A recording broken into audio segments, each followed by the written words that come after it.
Well, let's talk Bengals a little bit here, Andrew, because once again, here we go.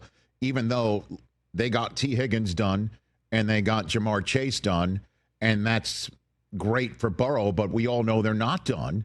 And Trey Hendrickson is making $16 million, and that is not going to fly, as we all know. And Shamar Stewart, with the rare rookie leaving minicamp, saying that a team is interested in winning an argument more than winning games. And he hasn't played it down yet in the NFL.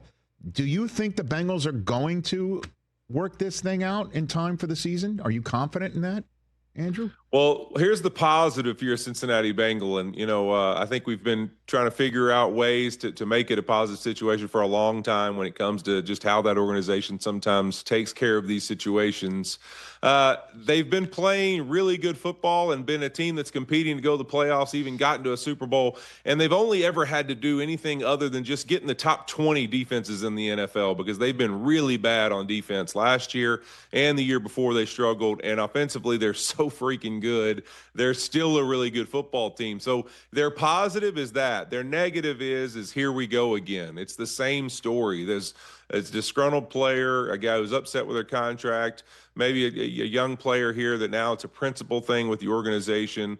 And I can't imagine that this can't be something that Joe Burrow and those guys don't get really frustrated with. Because my biggest problem with teams and organizations when this happens is the lingering effect. It's when something like this goes on and on and on. You just see it every single year. We saw it with the Cowboys last year with some of this contract stuff.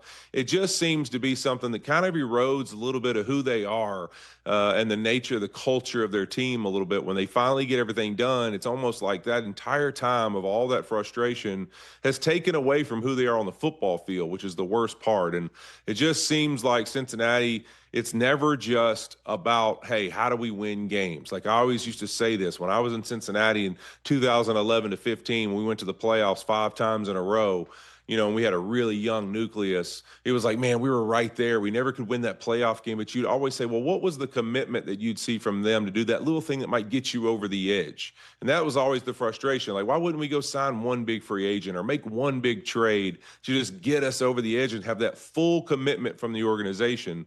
And it's not that I wouldn't say they're not committed, because obviously they've spent money, but why not just, hey, let's make this thing clean. Let's get everything done. Let's put all our eggs in the basket and let's go try to win a freaking Super Bowl while we have this unbelievable football team. Andrew Whitworth with a State of the Union, no doubt about, right there on the Rich Eisen Show. Catch the Rich Eisen Show live weekdays from 12 to 3 p.m. Eastern on Roku Sports Channel in the U.S.